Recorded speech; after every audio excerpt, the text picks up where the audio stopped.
We pause just about 30 seconds or so because some of our channels don't join instantly. Hi, I'm Trevor E.S. Smith. I'm with the Success with People Academy. So please join us for this live cast. We're going to be here for not more than 35 minutes. So gear up, put away the devices, whatever it is, and focus for a minute. Because today we're looking at another angle. How can we prevent these tiresome conflicts that we go through day by day?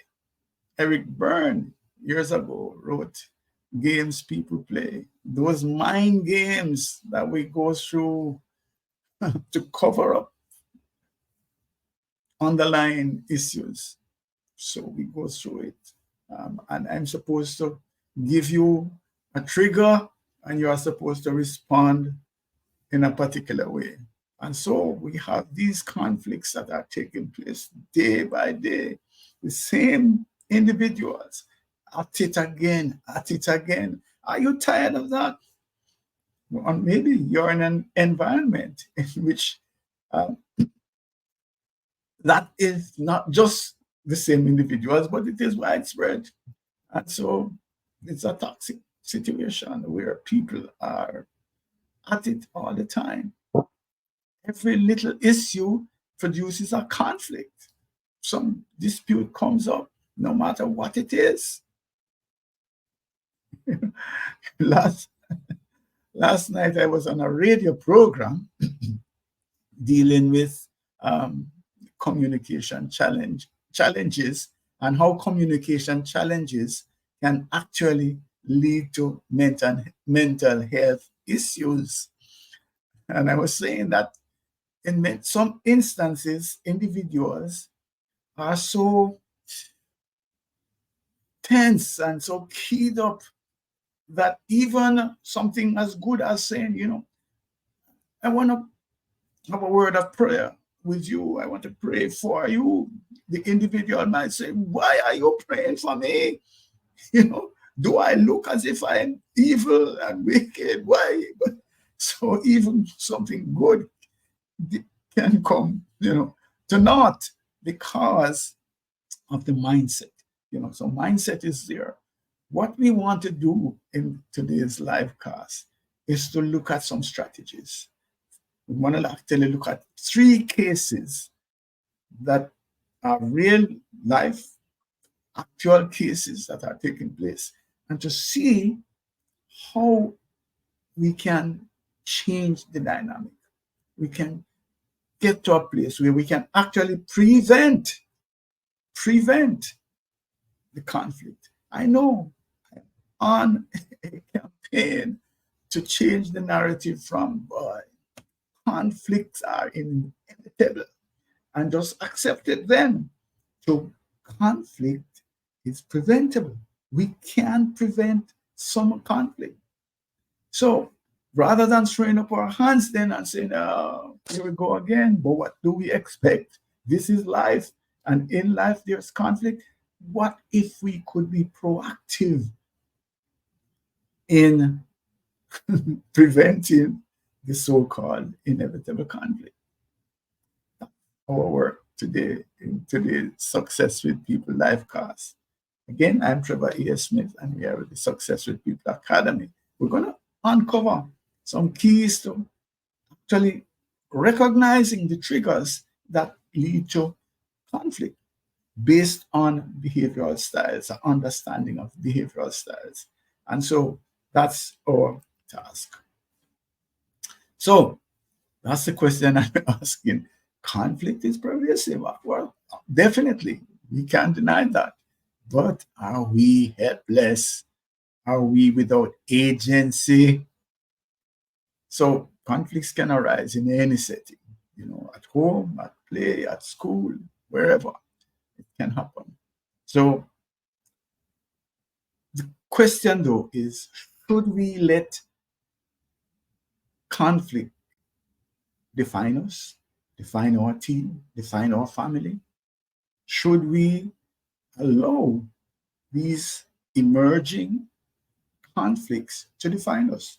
So they come up, but what if we learn how to handle them, how to manage them effectively, and how to prevent them from happening?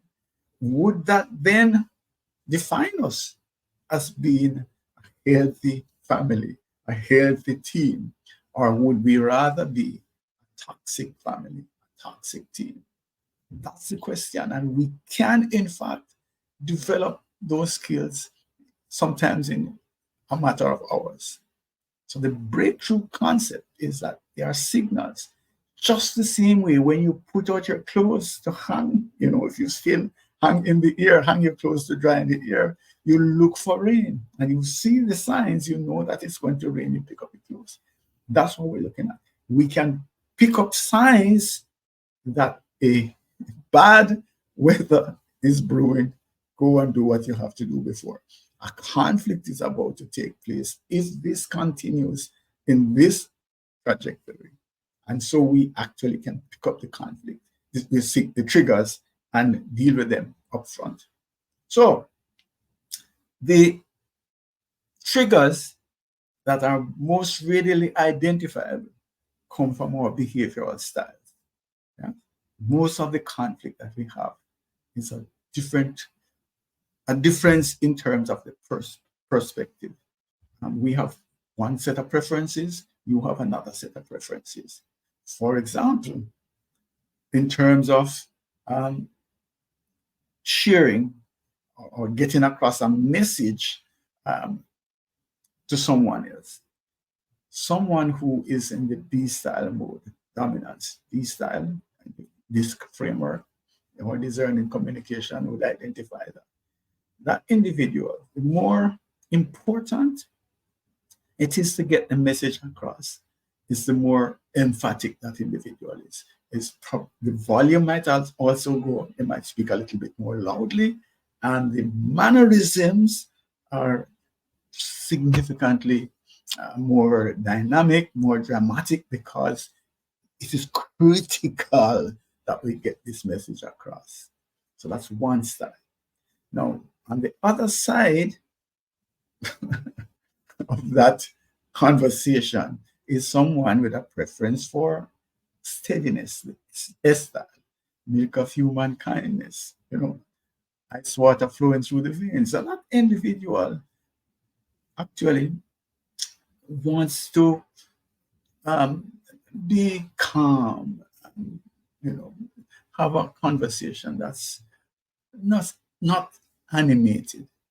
Indeed, it is not that in that individual's mind, there's not the same urgency and the same need to get their message across.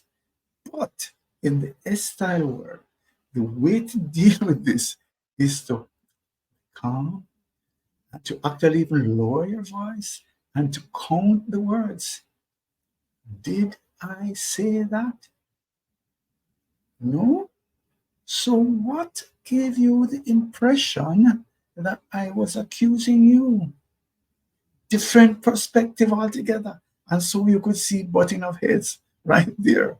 Because when your D-style colleague is being emphatic and getting the message across, the S-style individual may not be in their body language, but they're saying, hey, why are you shouting? That's what is happening. Yeah. So that's just one example. So what I'm saying is if we get to a place where we understand behavioral styles, we can use that as a trigger. We can know that if we have to deal with Carl, who has a strong preference for C-style behavior, you cannot come and make a presentation without actual data, concrete evidence. What's this? I feel like this should, and I don't think, okay, Trevor, but where is the evidence? Where is the evidence? And so Carl is going to push back and to say, I can't deal with this. I don't have any information. I can't go off feelings. You think I could make this decision on the basis of your feelings and what you think? No, come on. And so there's immediately a problem because I am presenting to God my best judgment on the matter. I think that this is the way it should go, and I have a feeling that this will work best, and I'm sharing it with this man. And his response is, take that, go away with that, and come back with real information. Oh, oh, so I'm an idiot now, Carl? Yeah, you can see again a dynamic in terms of conflict. So these things happen on a day-to-day basis. There is a possibility of preventing it. So having learned as I should, the next time I'm coming with something, I'm going to, oh, remember, do not go to Carl and ask him to make a decision on the basis of your feelings and what you think. Get some evidence. Go and do the research. So I learned that.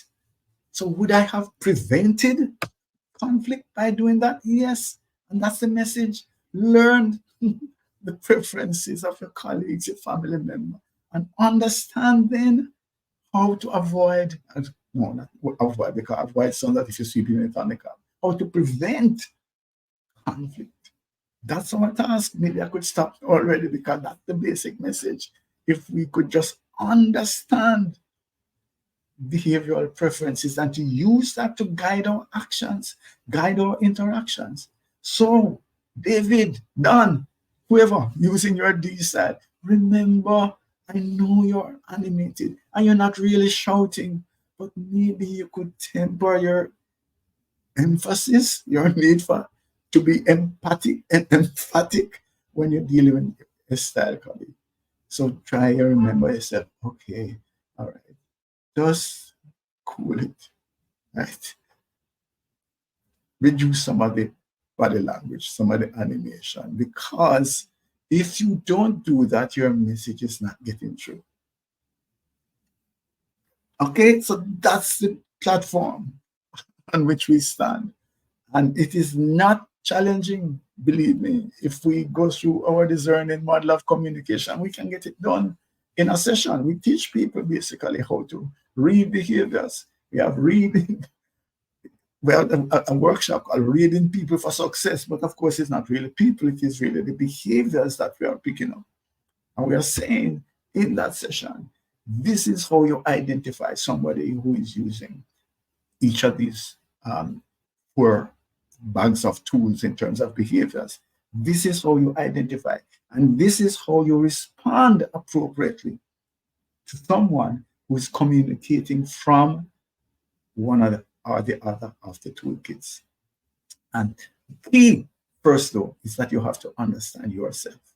And we strongly suggest that as we go through this process of preventing conflict, one of the things we should do is to do a behavioral analysis. Just let's put it out there straight. Do a behavioral analysis, which helps us to understand ourselves at a very granular level. We understand ourselves. We have hundreds of competencies that will tell you specifically, line by line by line, what your preferences are. And then we could work out then how to communicate with others. And we do the same thing for others. With that depth of analysis, we know how we can communicate, how we can give instructions to others that they hear it and act on it, how we give feedback to others, how it lands with them in a way that motivates them to do the correction. That's what we're about. And so just want to share this map. This is one of the things that would come from a behavioral assessment, for example, for the team. So we do the team dynamics as well. And these arrows might look confusing to you, but this is an individual, all right? So this is an individual. At the back of the arrow is the person's natural style, and the tip of the arrow is the person's perceived need to adjust. In other words, how are they functioning now in this current environment? And so you can look at the map and you could perceive that this individual up here might have challenges communicating with this individual down here. And so one of the things that you would want to do then is to explain the perspective of this individual so people get comfortable understanding what makes them tick, what's a turn off for them, what is going to, help them to accept buying what you're selling. And so same thing for everybody here. So gradually, as we look at the map, by the way, when I do this team analysis and you put up the map without the names, there's a shotgun map that we can put up. And you could ask the individual, who is this? Who is that? And in many instances, they are able to identify who the individual is and so on. And then the whole dynamics come out. The other challenge we have, by the way, in terms of conflict is that teams get into frustration because they're not aligned with the job that they are supposed to do. So if we look at the situation where this team might have some challenges in terms of change management, in terms of responding to change, in terms of resilience. And so that could also help as we go through the process. But that's not our task today. Let me try and keep um, to the task, which is to look at how we as individuals within a family, a team, can actually solve problems. So the first one we look at would be similar to the example we gave before, where Devon, strong-willed, strong user of the D style, is in a situation working in a project with Sandra, who is using the S style. And there is a major decision to be made, but the approach to how to handle the issue is significantly different. Devon wants to make it happen right now. Let's act. Why are we delaying? Why are we procrastinating? Let's make it happen right now. Sandra is saying we need some consensus. There are diverse views here. We're not unified. What's the rush? What is this mad rush to come to a decision when it is clear that we don't have a solution that is accepted by everybody? Why not have a discourse around this? Why not? What's the rush? So at some point in time, you want to vote. So what happened to the people who are against it and they are outvoted? They don't have any sense. They don't, their contribution is not meaningful. And so we have that kind of to and fro, right? What can be done to stop that, to prevent some of that from escalating?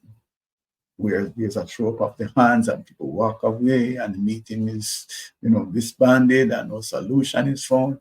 Well, John, one of these team leaders that you would want to have around. So John understands the situation. He understands behavioral style. He has come to a workshop, a discerning communication workshop, where he knows how to read people for success. And he says, hey, listen, guys, hold on. Devon, I understand. You want decisiveness. You believe that the project is going to drag on if we don't make decisions, etc. But I want you to understand where Sandra is coming from. Sandra is saying that a united team is going to be more successful.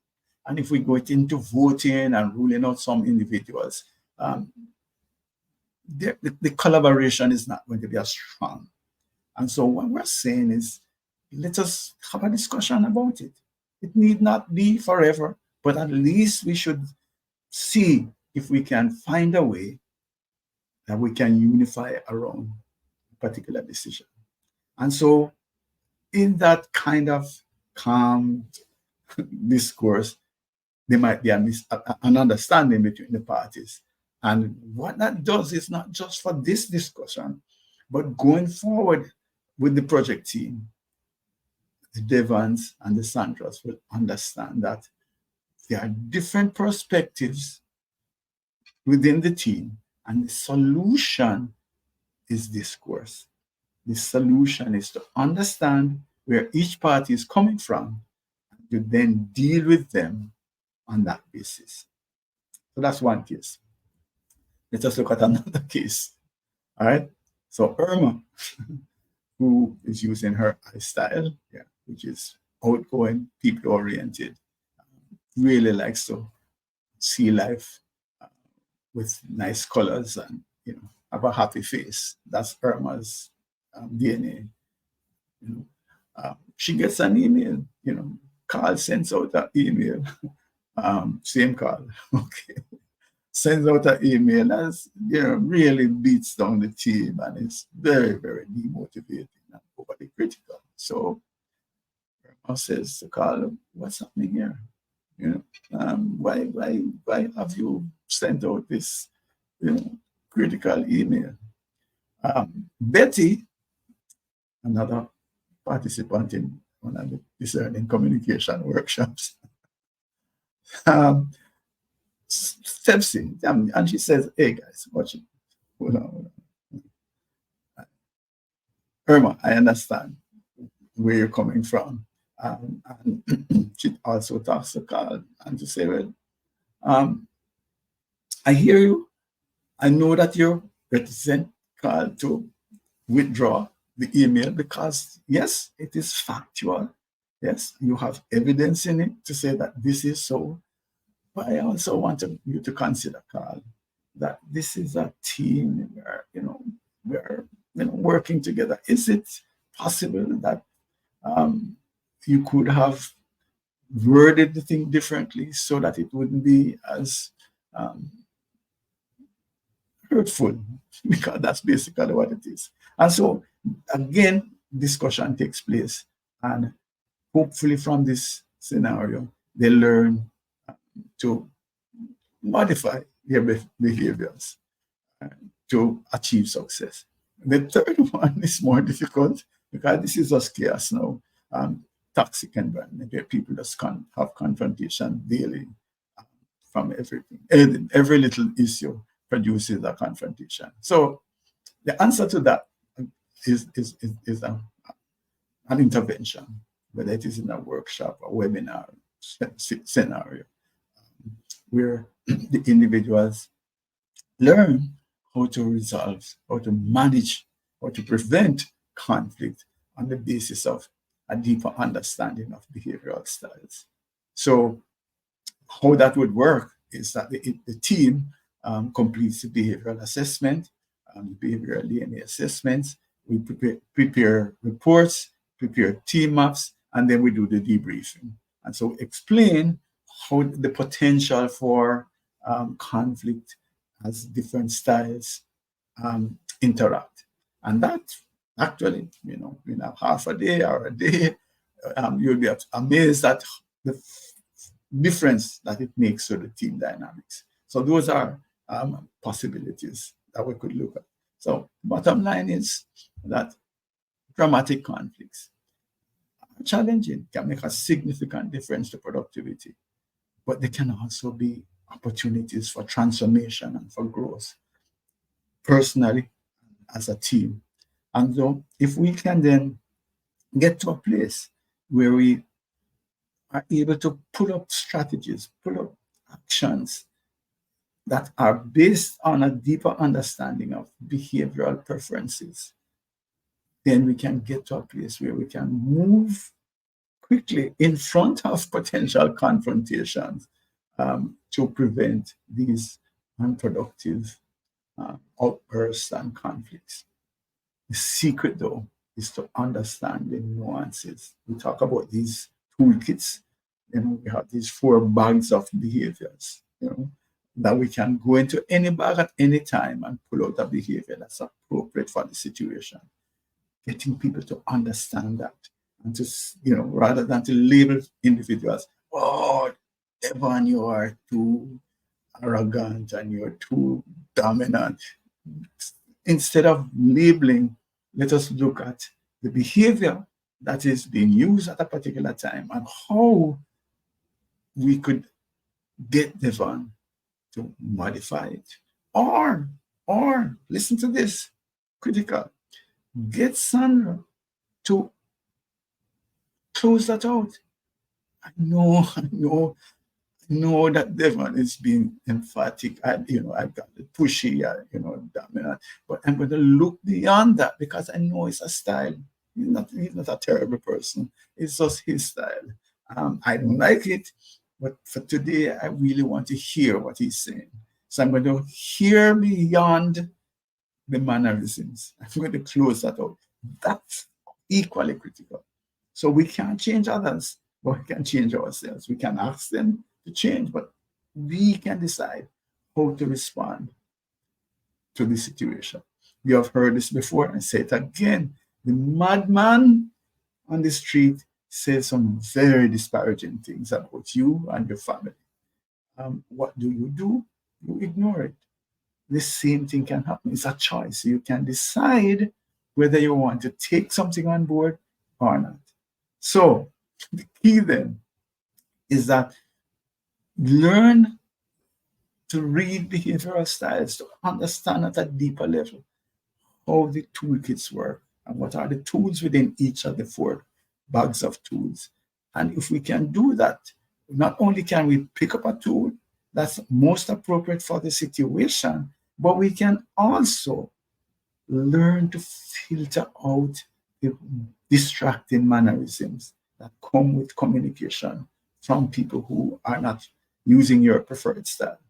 And that can be done in a matter of hours. So I'm just suggesting that you take action. Yeah. Um, Team building, I don't like to call it team building, but um, that's basically what people use. But in order to get your team to perform at a very high level, developing high performance teams can be done. So that's something that you could actually look at, where we get the team to recognize the value. That's one of the great things when you have a diverse team with diverse personalities. Wonderful, because that helps the team to be great if we know how to manage it. All right. So again, conflict prevention. It doesn't say that disagreements won't come up. Right? And it doesn't say that we will always agree on everything. However, what it does say is that we can anticipate conflicts that could escalate such that it impedes performance. And as a result of that, why not get ahead of it and prevent it from taking place? So let's discuss it. No holds barred. I mean, no obligations. You can just talk to me and to see what would it look like for your team if we were to do one of these interventions. We would help you to get on a track where you are actually functioning more in the area of harmony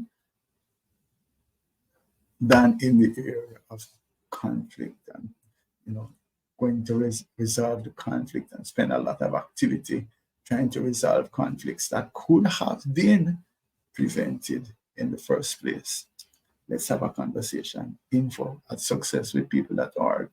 So your next steps then is to look back at this live cast, or reflect on the things that I have shared here in terms of being able to look at behavioral styles and use that as a predictor of impending conflict and get ahead of it. That's it. Invite us to come and work with that team. Just do a pilot, see what it is. So it's info at successwithpeople.org, or you can just go straight WhatsApp me, 876-535-6677. By the way, these live casts are available on our YouTube channel, YouTube at Extended Disc Solutions. At Extended Disc Solutions, and you can get a series of them. Some of them, the recent ones, have been dealing with the whole issue of conflicts and team dynamics. So be sure to check out that channel. Right. Who are we? We are the Success with People Academy, and the Success with People Academy is a member of the InfoServe group of companies. We are SHRM recertification provider. What that means is that if we do like a workshop or we give you a certificate, that certificate can be used for your SHRM, CP, or SCP recertification. So we give you professional development credits that are applied. What that really means is that we function at high international standards such that SHRM is willing to accept our professional development credits in their recertification of their professionals. All right. So we deploy the discerning, wow, deploy our discerning model of communication and leadership, as well as our REA leadership framework, to guide teams and individuals and your organizations to greater success Uh, and of course, yes, we are um, part of the international um, extended this and Finks network franchise holders. And so we provide behavioral DNA assessments from extended disk. Right. So let's have a conversation. What's happening? 876-535-6677 or send me an email info@successwithpeople.org. Thank you. See you next week as we look at another issue that's impacting performance, harmony, personal development. So look out for us. Thank you. Again, I'm Trevor E. S. Smith with the Success with People Academy.